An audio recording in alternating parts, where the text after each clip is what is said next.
Greetings, everyone, and welcome back to Bright Spots in Healthcare. This is Eric Laser, and this show is being produced by Bright Spots Ventures.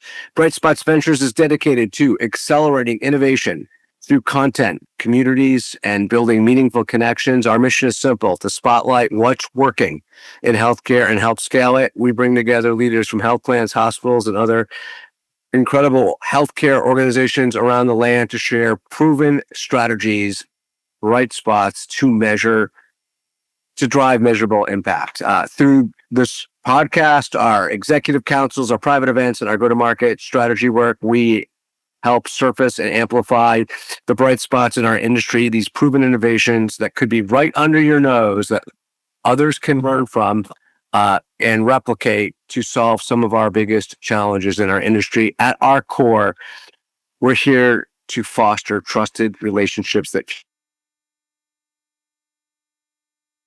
move healthcare for all of us. We live by the motto, find a bright spot in cloning. If you have not subscribed to our podcast, what are you waiting for? Stop what you're doing right now. Type in Bright Spots in Healthcare wherever you listen to podcasts, or go to your YouTube channel, or go to our YouTube channel, and you can subscribe to the video version of it as well. We want you to have access to all of these great, incredible thought leaders that will be sharing ideas, insights, and proven strategies that are working so that it could change your thinking, and maybe you could replicate some of them at your organization. We are super excited to cover this topic today around closing gaps at scale through equitable access, through smart remote virtual care. Our sponsor and partner today is one of our longest-standing partners. The organization is called TitaCare. They were created to help families around the globe who are faced with challenges of accessing primary care get to providers. They work with health systems and provider groups to increase access to remote care and improve quality and performance indicators. They also work with health plans to reduce cost of care as well and improve the member experience. If you want to check them out, you could go to TitoCare.com, TitoCare, that's one word.com. I'll tell you a little bit more about them later on during this episode. All right, we're going to explore now how leading provider organizations are using smart, remote, hybrid primary care models to close equity gaps and deliver high-touch, personalized care to members and patients who need it most. We're going to talk about telehealth. We're going to talk about predictive modeling. We're going to talk about benefit design and clinical design in a way that's going to hopefully enlighten you to like the next phase of virtual care. We're going to uncover scalable strategies that are transforming across outcomes and engagement across your populations. And we've organized the episode into 3 segments. First, how to expand access to the underserved communities. Second, we're going to talk about design, virtual first, not virtual only models. And then we're going to talk about closing gaps for more complex specialty, high need patients. Ready to go? And we got Dr. Michael Quee here. Last to arrive, but first to be asked a question. So appreciate you being here. I'm going to introduce our guests as I bring them on to the episode today. We are jam-packed, so I'm trying to save time here. If you want to check out their full bios, we'll post those both in the show notes and if you're watching live on Zoom in the chat. Our first guest is Dr. Michael Quee. He is the Associate Chief Medical Informatics Officer and the founder and medical director of Rush Connect Primary Care. He's the Associate Division Chief for Clinical Innovation at Rush University Medical Center in the great city of Chicago, where I'm heading in just about a week. So lock your doors. If you live there, I'll be in town. Dr. Quee, welcome. Let's start. What specific access or equity challenges were you trying to solve when you were launching virtual primary care? And then let's talk about how you thought about designing a solution that was both scalable, right, but also financially sustainable. Absolutely. So thank you guys so much for having me here. Let me know if I have any audio issues. And so Sound great. Sound great. perfect. Let's kind of take this right from the top. So the first one is, specific access challenges. I think in the Chicagoland area, we're blessed with a lot of academic medical centers. So patients have a lot of choices. Unfortunately, we have a lot of people too. And so there's just not enough primary care doctors to see every single patient in this great city of Chicago. And the worst care, I think, is no care. There's nothing worse for a patient than who can't access, care for knowing what diseases they have, getting medication refills, all of these things. And so we wanted to build a new way of delivering primary care that can start holding on to more patients or taking care of more patients than a traditional primary care model. So that's the first goal. Second part in equity is that not all of us are privileged to have, a lot of the privileges that we have here. And not all of us have jobs that allow us to take time off, allow us to, spend hours at the doctor to kind of navigate all of these things. And so we also wanted a system or a model that was flexible enough to accommodate all of the different busy lives and different circumstances of our patients. And so what we have then, created that is this virtual first hybrid type of primary care where the team sees around 30 to 40% of our patients in person. So it's not virtual only, just because you do need to see patients in person sometimes, listen to their lungs, listen to their heart. And some patients also do just prefer having a physical in-person presence that they can reach out to and see whenever they need. So again, virtual first, not virtual only. And then all the virtual options to make it seamlessly fit into our patients' lives, where you have a busy person who might be a fast food worker on their lunch break. They can see their doctor. We can adjust their medication. We can make all of these changes. And so first one is just, designing the model in a way that fits around our patients' lives. And the second thing is we wanted to design a model that fit around our staff lives. I know that all the healthcare, people in the healthcare space, we are acutely aware of our staffing shortages. We have medical assistant shortages, RN, doctors, basically shortages all around. So we needed a model that is sustainable from a work-life balance for our peers. We're seeing our colleagues in the tech industry have this remote hybrid work. They're having better work-life balance, but we're not really getting that as frontline healthcare professionals. And so we wanted a model that could help accommodate that as well. And that is where the hybrid model also helps our staff from a staff satisfaction as well as a well-being. We get way more applicants for our positions than our traditional primary care models. And so it seems to have been borne out in just what our clinicians and other staff are looking for from a job perspective. And then the third piece is financial sustainability. We needed to design a model that it allows us to see patients quickly, because the more patients we can see, not only is better for us from our financial sustainability, but it also goes back to my first talking point of access. The more patients we can see, the more care that we're able to deliver. And a couple of things that we do to allow us to have a faster visit is that we have a survey that we give out ahead of time to our patients. This is their history that we would otherwise spend our providers' time gathering. So this allows us to be faster during our in-person visits and our virtual visits, where our patients don't feel like they're rushed because we're still thorough. We have all the information gathered, and the doctors can spend their time synthesizing information, counseling, doing diagnosing instead of using information gathering. We also have 7 people in our pod. So we are in a pod structure. It is an MD and APP. We need 2 providers in a pod, because if you just have one provider, that person is the only one that can prescribe. And that makes things very difficult from a turnaround time for patients. And then we have a medical assistant, an RN, a social worker, a clinic coordinator, and also a pharmacist. So this is a very heavily staffed model. We standardize everything across the board, from how we document to our visit lengths to which days we're in person, which days we're virtual. Our clinic, our first pod, we are in person for about 11 hours on Monday, and we're virtual on Tuesday through Thursday. So not only do we have more virtual options, our staff are working a 4-day work week, which they have found, to be very satisfying and has been really helpful from a work-life balance there as well. And what about Friday? So Friday, we're not there. But just like on the weekends, the patient, we have an on-call system. Patients are allowed to kind of page us if there's anything urgent that's needed. I've been on call every other week for the last year and a half, and I can count on one hand the amount of pages that we get.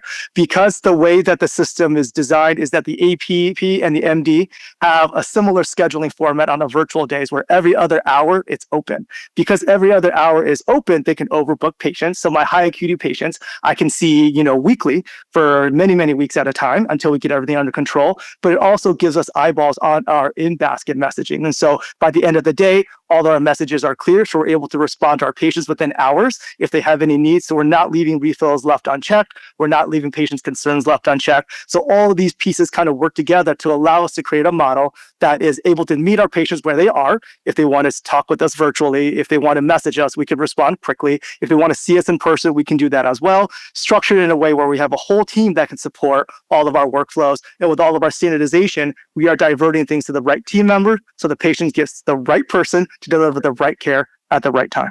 I love it. I'm going to come back to you in a little bit. I want to dive more into this. And like I said to you when we were prepping, I think this is a full episode. I'll say this just for some commentary, and it's someone that spent 13 years in a leadership role at Teladoc. This is one of the most innovative primary care models that I've heard put in place that I think checks a lot of the boxes. So I'm looking forward to coming back to you and talking a little bit more. Let's move to a new city. Let's move to the city that I met my wife in. So an awesome city, the city, New York City. No offense to anyone else living in other cities. I'm from Boston, but there's only one city. So Dr. Amanda Parsons, she's the Vice President of Clinical Management at Health First. And Dr. Parsons, how are you guys thinking about delivering individualized, personalized care for higher need members, right? You work with a lot of Medicaid and duals, whether it be in a hybrid or remote environment. And what are some of maybe the virtual components that have been proven effective for maintaining engagement and outcomes for these hard to reach individuals? So thank you for that question. So at Health First, we deeply value the physician-patient relationship or the clinician-patient relationship. And we view our role as a health plan to support and nurture and help nurture that relationship and act as in between care, between appointments. And so we see digital or virtual care as a very strong complement to the face-to-face visit. And we are really excited about all the different applications that we can use it in. As one example, we have a high-risk maternity team.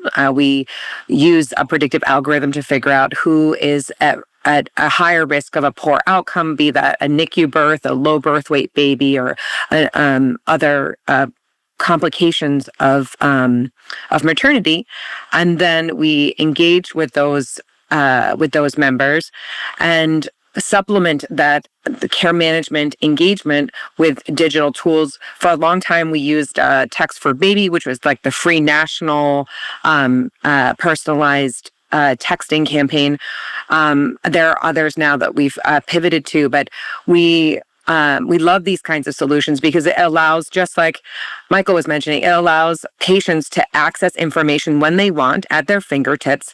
They can also they enter their due date. They can enter in their appointments, and there's these reminders, these little nudges that can help the patients keep track of all as you guys know, there's a lot of appointments in maternity care, especially if you're a high risk maternity case. And so it's very helpful to have like personalized reminders, like tailored to your specific situation, and then offer up a lot of information at your fingertips. It could be at 3:00 in the morning that you have a question or that you're feeling something. And we really want to make sure that we show up for our members, whenever they need that help. And so those carefully curated, evidence-based digital tools are so key to being able to fill in that in between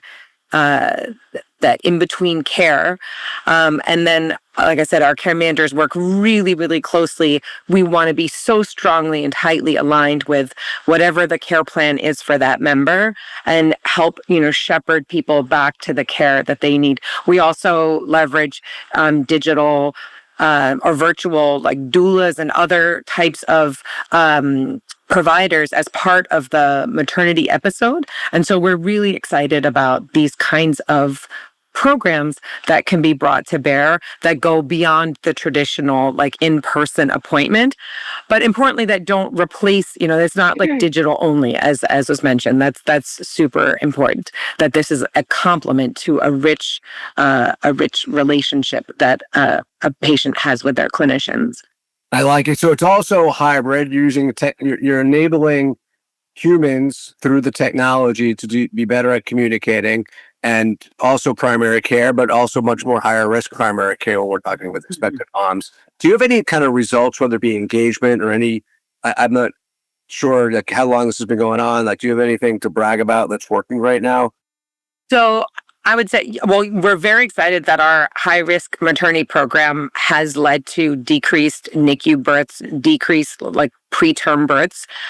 We don't ever think that it's like a single thing it's not like just like a soccer game. There's not like one player that was like you solely responsible for the goal, right? Then there's a lot of things that go into it. We really practice whole person care. So we're addressing things like social determinants of health. We're layering on there's like these digital tools, these other types of providers. And so really what we keep our eye focused on is, does it matter to the member? Have we changed the ultimate outcome? With this constellation of services. So yes, we can reduce NICU births. Yes, we can reduce preterm births. Those are really the outcomes that we stay very, very focused on. And so we don't always know like what part of the secret sauce is the most responsible for it. But we know that all of those that these tools are part of the secret sauce. Great. Love it. We're gonna folks, just so you know, we're gonna be really tight on time today. I'm gonna try to jump around and keep us on time. We'll have some of our panelists do their best to answer some of your questions in the Q&A module via text and writing, as we've been doing, and we're gonna keep on moving along. So our next guest is Dr. Gabriela Lawrence. She is the Senior Director of Clinical Solutions at Tata Care. And Gabriela, what are some of the we just came from an urban kind of setting. What are some of the unique challenges that arise when delivering care in other underserved communities, rural communities? I guess it could be urban too. And how are you seeing the technology bridge those gaps with all the different organizations you get to work with? You are on mute. I am on mute. This is mine. Okay, it happens. Probably my weak spot. It happens once a show. It's usually me. All right, fine. I feel better about it. Well, as I was saying, great question, Eric. I think we understand, right? There are countless challenges that arise, particularly around care access and quality care in underserved and rural communities, right? These are communities that have limited resources. Travel to providers is a huge burden. Quality care is simply lacking typically in these environments. And the implications of that lack of care access, it's not just limited to poor health outcomes or quality of life implications. The impacts are really far-reaching, right? We've got overburdened systems, we've got unnecessary high-cost utilization. And it goes all the way to things like absenteeism in schools. And I'm going to focus on that for a little bit. So I think the best way for me to address this question is actually to talk about a particular example of an organization that we worked with. So we partnered with Cone Health in Guilford County, North Carolina. Guilford County has a very large immigrant population. It faces very high poverty rates. And the absenteeism rates in schools there is astronomical. 1 in 4 students in Title I schools, of which there are many in Guilford County, are absent 20 or more days, which is, of course, it's extremely disruptive to the kids, to their families, detrimental for the education system. And oftentimes it's minor issues. It's, they can't, the school nurse, if there is one, can't prescribe even a Tylenol without a physician involved. And on top of that, only 40% of schools have school nurses on premises. So these kids get sent home, and now they're home and in a community where there's limited clinician shortages, difficulty accessing care, and so they end up in the ER for their treatment. And so telehealth is a great solution, but the challenges from a telehealth perspective is often that there's lack of trust, language barriers, limited infrastructure to really enable that quality care. So when we partnered with Cone Health, and we were really I would say championed by Dr. John Jenkins. The goal was really to find a way to provide effective quality care. Care that was really equivalent to what the kids are going to get when they walk into a primary care physician's office.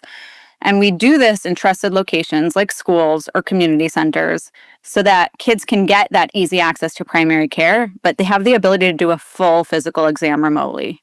Cone was really, and it continues to be, an incredible partner.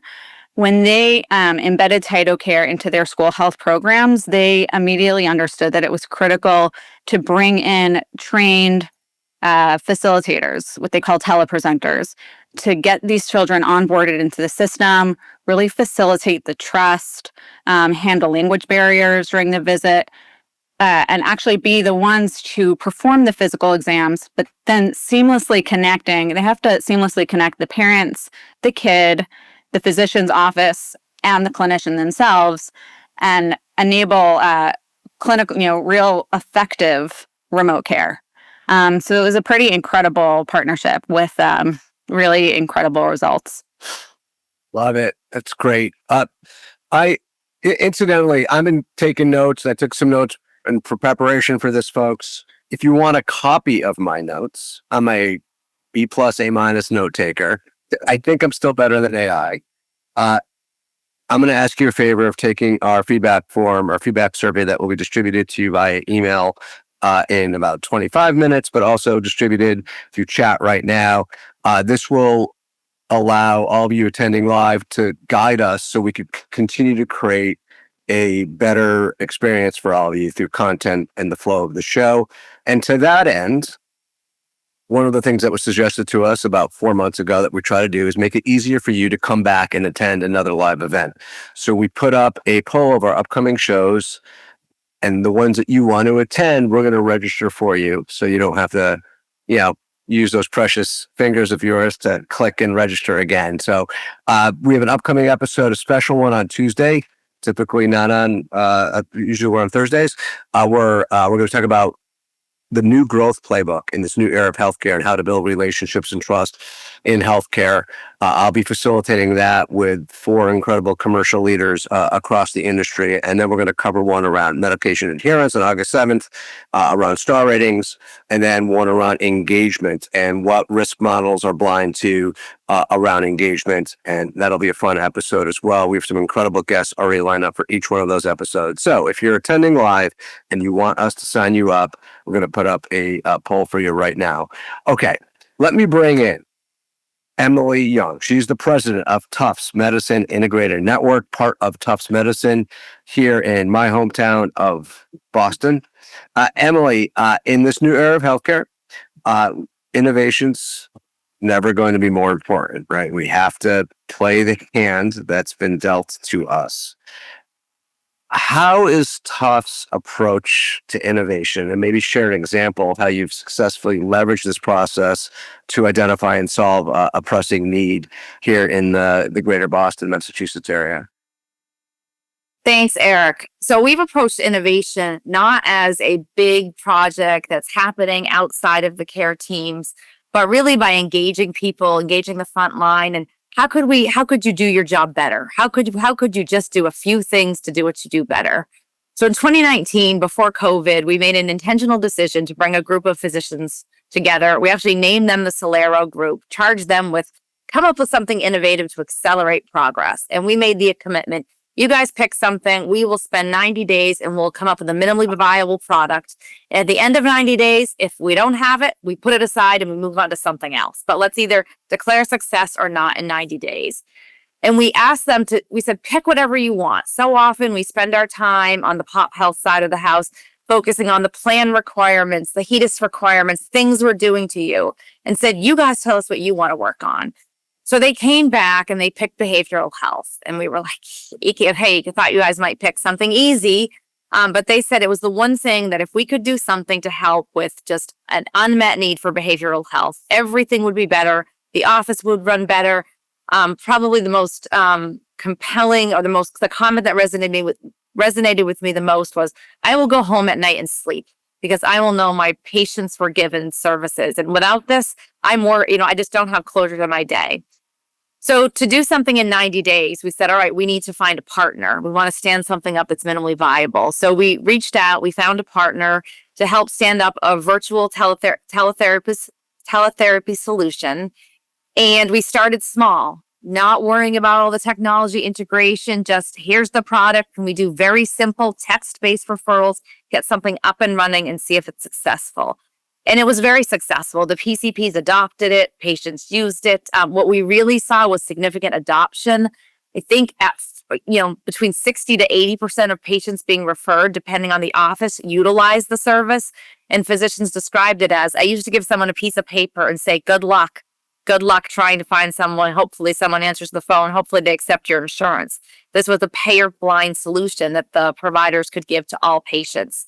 So it worked. And then what we did over a period of time was rolled it out over the whole network. Obviously, we embedded it in Epic, got the technical connection so you weren't, texting. But we are here a few years later, and we've just seen stunning success. Over the past 12 months, we've done about 65,000 sessions. We see about 6,000 new sessions a month, and it's a rolling group of new patients. It's not the same patients being seen over and over. We saw a 25% improvement in the average PHQ and GAD scores from the T0, that first assessment, through T2, which is typically 8 sessions.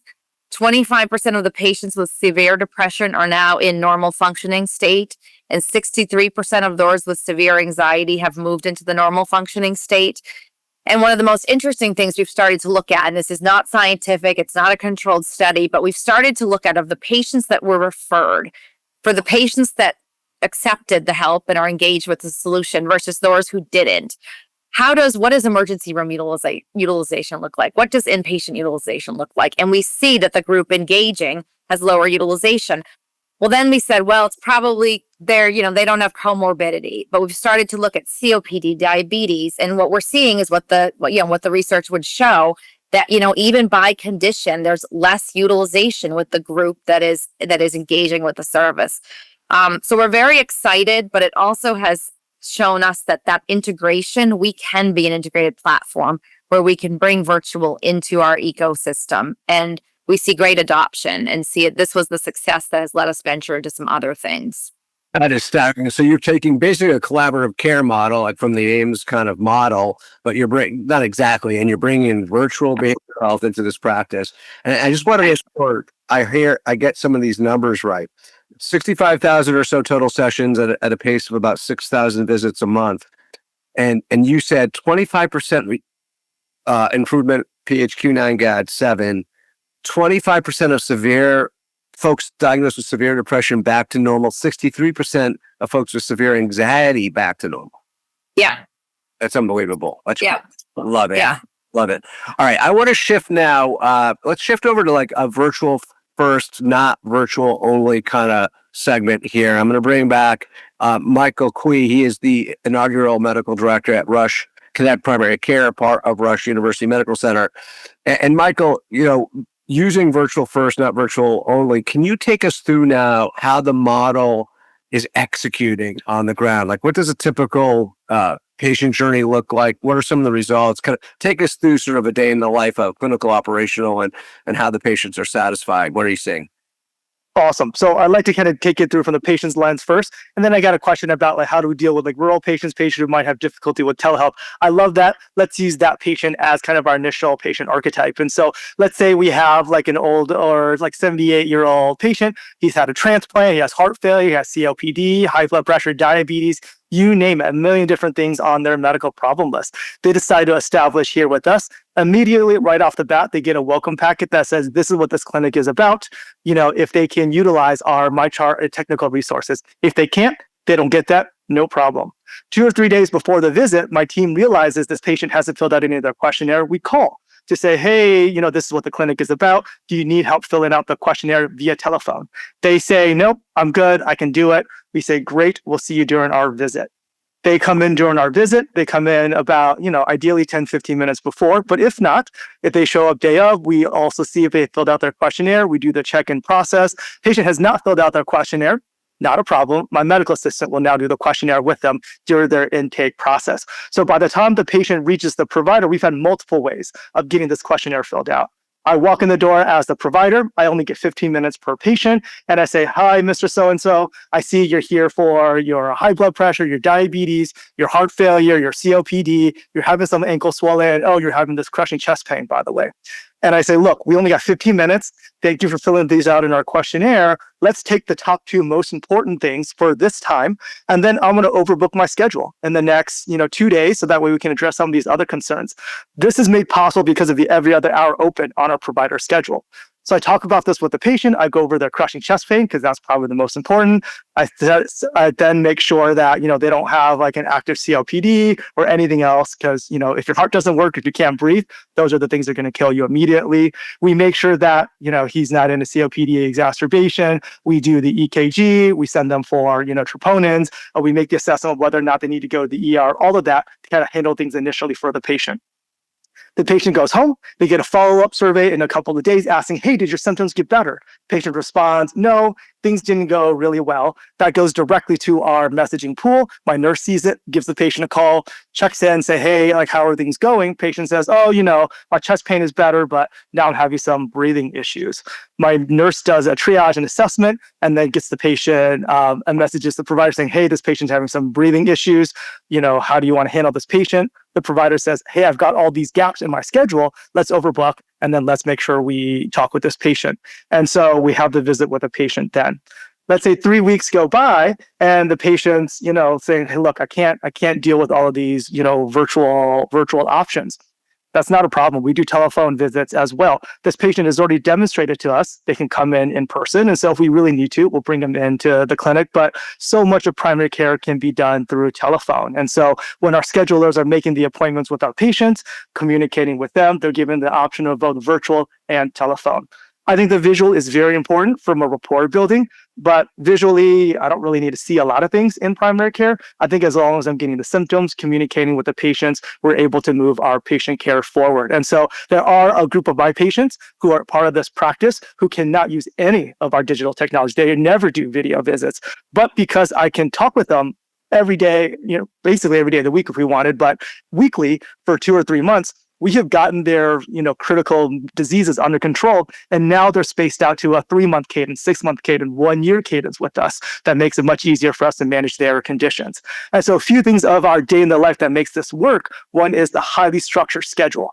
The providers don't get a choice. You don't get a choice of just blocking your schedule for 4 hours where you're only seeing patients and the 4 hours of not seeing patients. We have that every other schedule. So that way our eyeball's always on the in-basket messages. So we can always handle messages that our patients have. That's also why we have 2 providers. That way every other hour can be open. Their message in baskets are linked. So that way we can always respond to patients as quickly as possible.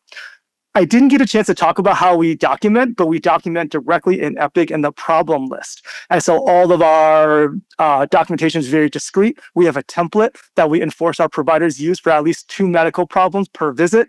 Afterwards, you kind of document freehand however you want. But in our documentation template, we say, are we putting the patient on a pathway? What are our patient's goals? What is our plan? What is our background? We even pull in lab values in there. So that way for diabetes, I can immediately see all of their A1Cs, their creatinine, and all of the necessary numbers right then and there without having to hunt and peck through the EHR system to find that information.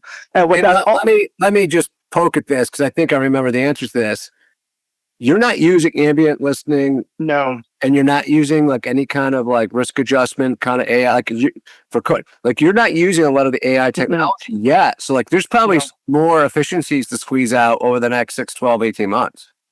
Absolutely. Exactly. And this is a little bit of a tangent, but when we utilize AI, it actually slowed us down because our notes are so templated, information's already there.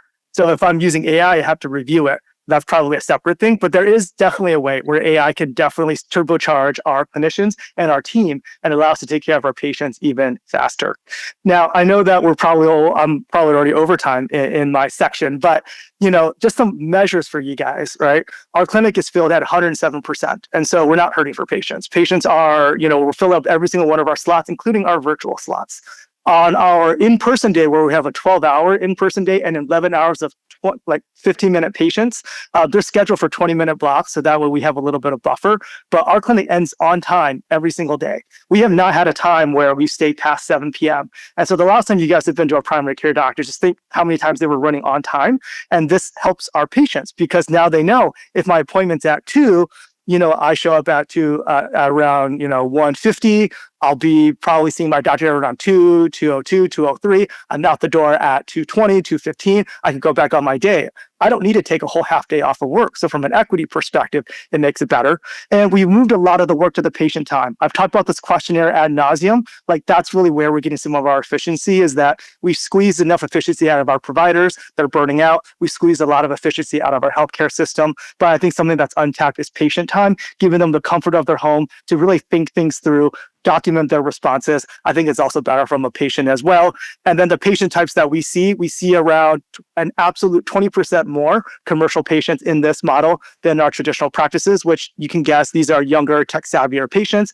But we also have our chronic patients who really like this, like that rural patient that I mentioned, who like this team approach, where there's a pharmacist reaching out, a social worker reaching out, and also the way that we document allows us to build care plans so we can build chronic care management, we can build advanced primary care management, continuous glucose monitoring, all of these other things that allow our additional staff members to generate revenue to try to make this financially feasible model.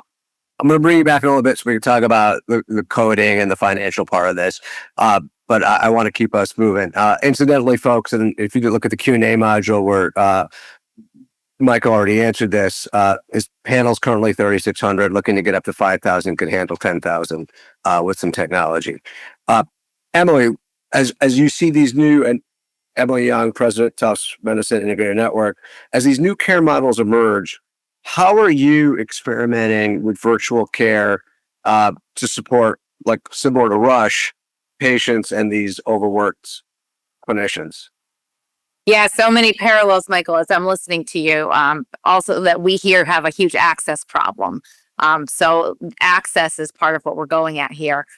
We really are working to integrate virtual into the traditional experience and not create that alternative, unconnected parallel path. We think that just adds cost and complexity to healthcare for the provider and the patient. And there's no shortage of virtual providers out there right now. There's lots of options, but today it really operates like, well, I'm here getting my virtual care.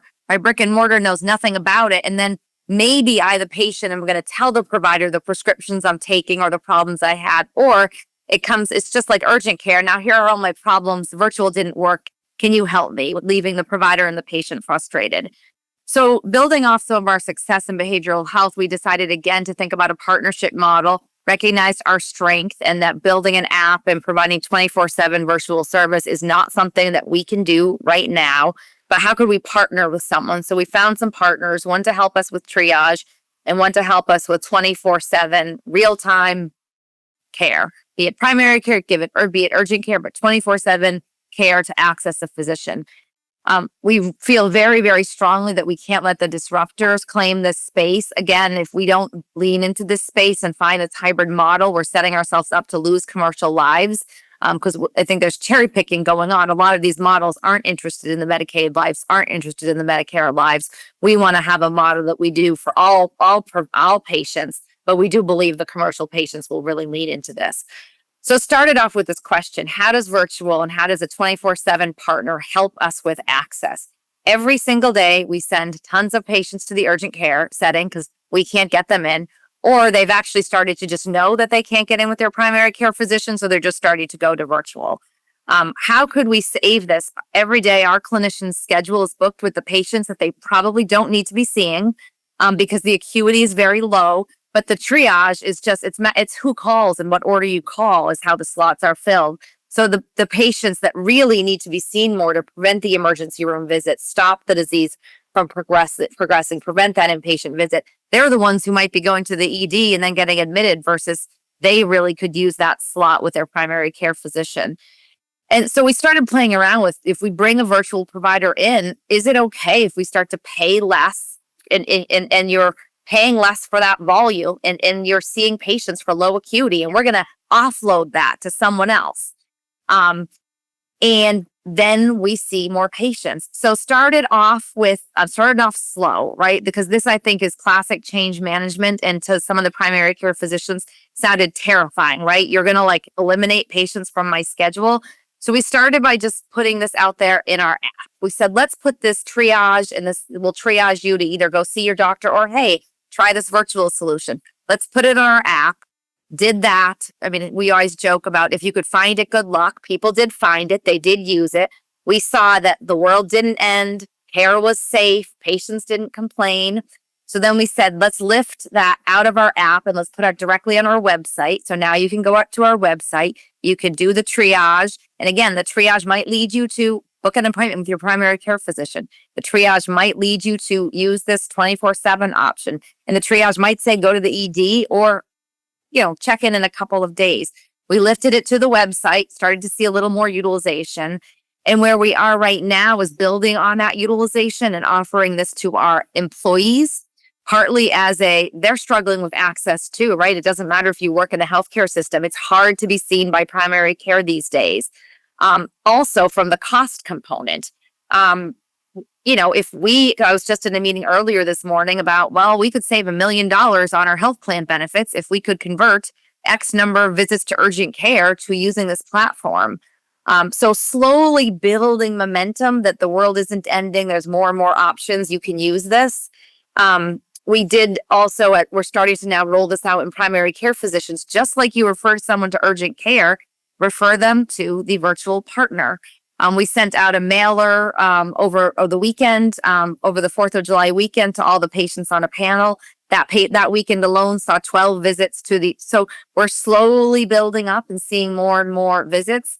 We're starting to tell the stories, a story of, a patient who needs to be seen on the weekend. Normally you might, for something mild like a rash, normally you have to call your physician the next day, take 2 hours out of work, go to your doctor's, pay the copay, park. Really, could we treat a rash over the phone? So patient does it, sends the pictures, half an hour, problem solved. Swimmers there on vacation. How are these things that could unclog our primary care model and let us have a seat at that virtual table? Practice at the top of your license. Yep. So I'm going to jump around a little to try to get as much content in here as possible. Incidentally, folks, we'll come back to Dr. Quee to talk about sort of like a blueprint, but we talked about AI and some practices, even hybrids, don't have it yet.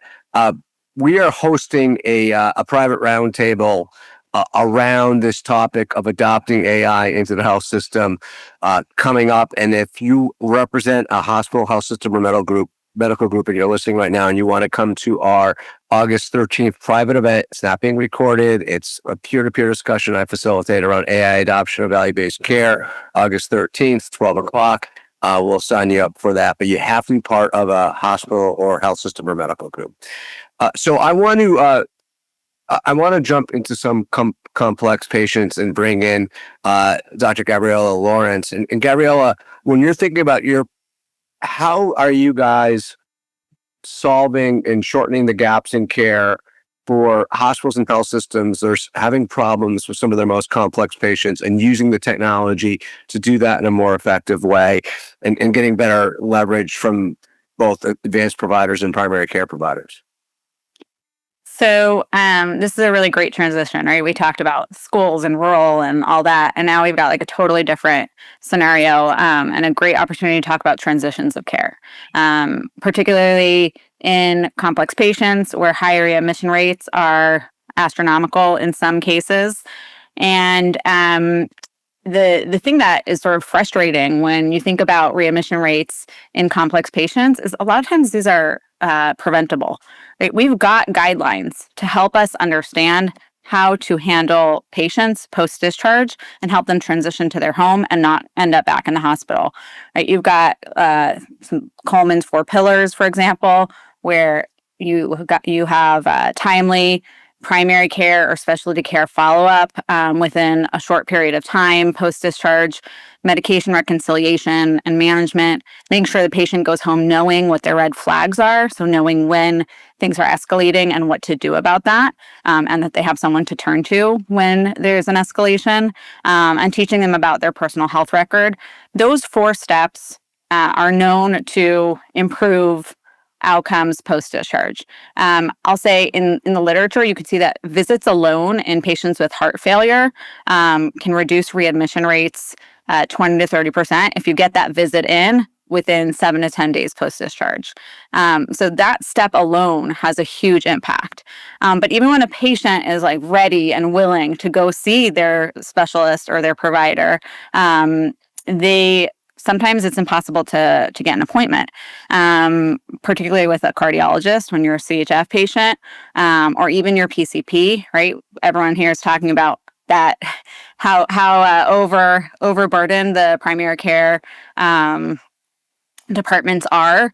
And to get a visit with a cardiologist especially would be nearly impossible within 30 days post-discharge, let alone the 7 to 10 days. That is the, ideal window.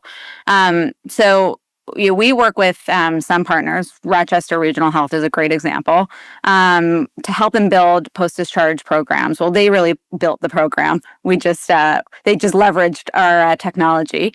They leveraged TytoCare's technology and incorporated an amazing team of community health workers, RNs, LPNs, and APPs. And the first step was really connecting with the patient within 48 hours post-discharge. Like, that was the most important thing. Once they did that, they then conducted home visits using the TytoCare device. And the cadence kind of ranged, I would say, from once a week to once a month, depending on the severity of the patient. This was specifically in heart failure post-discharge patients. And they were able to send in community health workers. Sometimes also the nurses or APPs would go into the homes and actually capture data points, record heart sounds, record lung sounds, and send those back over to the physician, who can listen and know what to do and give actual response. And they can do it asynchronously. So, you can do it timely, but you also don't need to have the physician available at that same moment. The lung sounds and the heart sounds can actually be recorded and sent over to the physician through our technology. In addition, the community health workers could also capture other vitals, store that as well in the app, and the clinician can then see those vitals as well to be able to make informed decisions. So it's really the ability to have like a full care team see a patient, but at a much lower cost with a higher impact, and create more effective care. And then you can actually reduce these readmits, which we saw. We saw, great reductions in readmissions, ER visits, bed days. And, the cherry on top is that you're also closing care gaps at the same time. Right. And it's very similar to what Emily said. We're practicing at the top of the license, where it's not exactly that, but a cardiologist needs to be, or a primary care cardiologist needs to be on the horn right away. We get them on the horn right away, but the data, because it's stored, you capture it from patient to cloud right away. That the cardiologist could, on a less severe, look at it at a little bit more relaxed time frame, so that the schedule could be maximized. It's really unique. Incidentally, we're going to get into sort of playbooks. I want to do one more complex example coming out of New York, but if one of the pieces that your team, Gabriella, sent me for prep for this, lays out a blueprint on how to roll out a primary care remote program in a case study format. So it's around Baptist, I believe, if I remember correctly, Baptist Health, and it's a great from waiting room to virtual room blueprint and how to build it. And some of the results they received, they generated from it as well. It is title branded, but it is really educational. So if you want a copy of that, we'll put up a poll right now, and our team will get it to you. And it talks about, in this case study, how Baptist Health used TytoCare's ProSmart Clinic and combine it with Tyto's device that you heard Gabriella use. They're easy to use. It's an easy to use, FDA cleared device that a non-clinician could use, and it's got AI-powered guidance and diagnostic support that enables the data to go right directly to the provider. And so you could be doing a live visit with a PCP, or you could be doing something where, like in the Rochester example, where the specialist can look at the data later on in the day or the next day if it's not urgent, and it goes right up to the cloud. And an educated kind of caregiver all the way up to a school nurse or maybe a CHW could use this device very easily with the child. In this case, in the Baptist case, I think it's with a school system, but anywhere. So it's really cool, and it's a really interesting case study if you want it. I'm going to move now back to New York, and Dr. Amanda Parsons, your team is dealing with like this broad member base across the state and focuses on not only the high needs, but the challenges with care coordination. So what are you using to proactively identify and engage members who might otherwise fall through the cracks? So I love that question. I think one of the most underutilized tools is the caregiver in the context of the relationship. And I think that that's something, as you were describing, Michael, in 15 minutes, it's hard to even get at all the patient's questions, let alone what the caregiver's questions are. And we find our caregivers, they're often worried, they're overburdened. And, when we've identified somebody as a complex member, one of the first things we're doing now is figuring out who are the caregivers and how can we help support them? Because talking about working to the top of your license, caregivers are able to do a number of things. They help schedule appointments. They help shepherd appointments. They help remind about medications. But if we're not helping them navigate the system, as well as helping the member navigate the system, we're not fully deploying all of the solutions that are there. So we have a really nice relationship with Carol there. They help provide advocacy, one-on-one care advocacy to members and their caregivers. They have videos, they have support groups, different live events. And we find that is one way that we can address the members who have complex medical needs in our long-term care plans. And in addition to that, we spend a lot of time figuring out how we can connect with the providers around the members that have been surfaced as having lots of needs or being medically complex. Because a lot of times we're trying very hard to support the pathway, but in some cases we don't know what the pathway is. We don't know what the clinician is thinking. So we also deploy a lot of interdisciplinary rounds between our care managers and the providers to get on the same page. And then we can using that caregiver strategy, help make sure that the caregiver is on the same page so that everybody's like rowing in the same direction. Love that. Another good use of just getting scale, right? I mentioned it with the title example. I just think we have to enable or militarize all of us as caregivers to take better care of each other. And that's a really innovative way of doing it. I love that. I want to get into sort of just as we get to the close here at the top of the hour, we're going to summarize some of the sort of the blueprints. I like doing this towards the end of episodes. So I'm going to bring back in Dr. Michael Quee. And Michael, why don't we just, we're going to combine sort of the last two questions we planned. Like, let's talk about the 3 to 5 things that were absolutely paramount for the early success at your clinic and how you would potentially, if you were launching another clinic similar in another city, how, if those are the things that you would start with. Sure, absolutely. And so I think we'll start off with the people, process, technology. I think this framework that everyone is probably familiar with. And the technology probably isn't even the most important. I'll substitute it with financial. And so the people part, if you were to replicate this, a lot of this is contingent on the people that are in the system, the people in the pod. If you don't have an APP, you can't do the alternating schedule, so that everything falls apart. If you don't have a social worker or a pharmacist kind of handling a lot of these things, it makes it harder for the providers to kind of just quickly delegate tasks to the rest of the team members. So you really need that team-based approach to care. I think the evidence on team-based approach, it's 20, 30, 40 years old. There's no question, that team-based approach is helpful, but then it's the financial piece. How do you pay for all of this? And so the financial piece is really critical. Right now, we're operating in a mostly fee-for-service model here in the Chicago landscape, but I think this actually does better in a value-based care kind of environment as well. Then you are no longer looking at clinic volume. And a lot of that, what we were initially designed, that standardization, that second piece that is highly critical is the 15-minute visits, or they're scheduled for 20, but the patients get 15.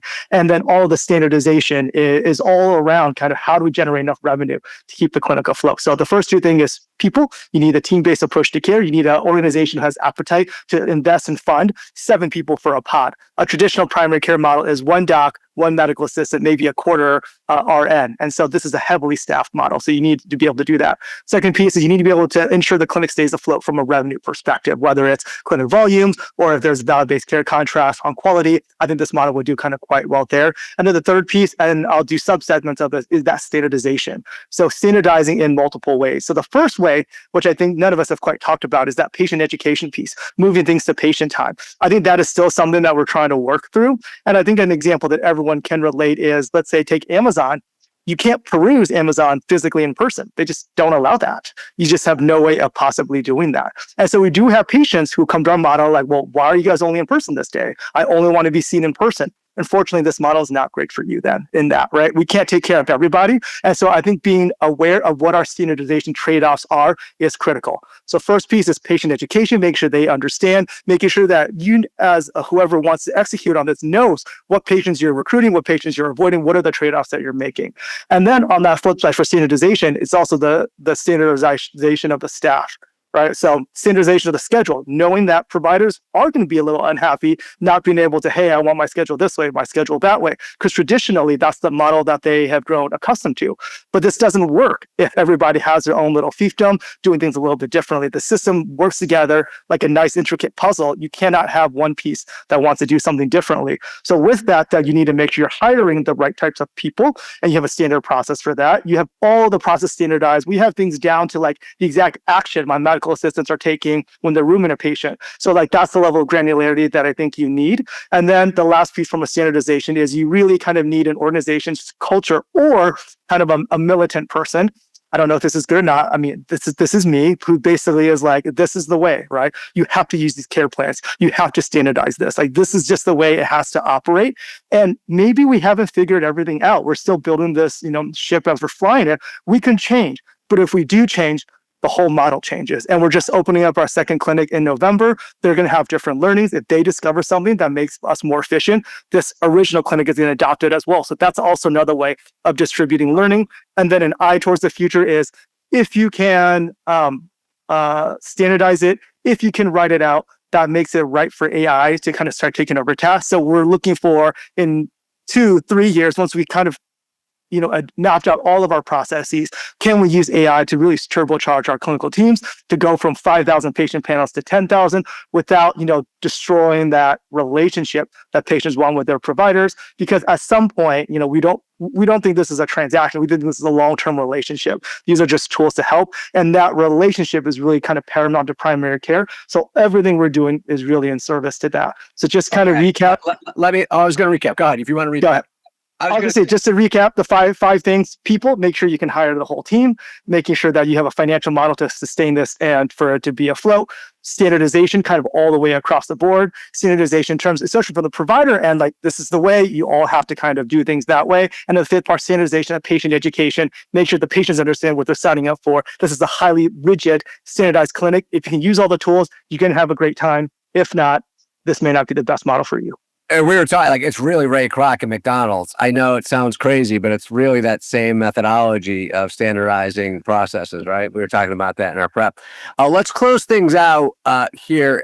And I know we're coming up against the hour here, and just look at the future and bring back Emily. Emily, like, where do you see the future going, and what are you excited about as far as the next wave of virtual primary care? Yeah, I think really leaning into this hybrid model and thinking about how do we find the sweet spot. I think, Michael, very much about what you're talking about. Ours will look a little different, but we're stepping into that space, really looking at how do we partner with health plans in this space. They do a lot of engaging virtual only models. And we're stepping into some of our first, like, engage us, look at us first, looking at how we can be the solution for patients that don't have a PCP, doing some auto attribution. Also thinking about partners they've already brought, like the Blues here have brought Oshi to the market. Let's not be scared of it. Let's work with it. Let's embrace it and just stop the parallel paths, bring it together in that learning lab environment. I think, Michael, you hit upon this, right? We have primary care exists because of how the legacy fee-for-service system pays us. No one would design it from scratch. So let's lean in, get primary care right. The finances have to follow, but given our access challenges, I think we have a unique opportunity that we can do this and we'll be able to fund this and it will be financially viable. Great stuff. Great job, all of you. Thank you to our friends at TidyCare for supporting the show and bringing us incredibly great content. Check them out at TidyCare.com. Thank you to our guests. These folks all prepped with me. I'll probably prep behind the scenes as well to be prepared for today. And thank you to all of you who are listening, who are watching. We do not take the time you spend with us for granted. We hope that the ideas, the bright spots shared today inspire your thinking and enhance your organization's current approach to improving healthcare for all of us. Each week, we produce this show for all of you. Remember, this is your Bright Spots in Healthcare podcast. Take care, everyone.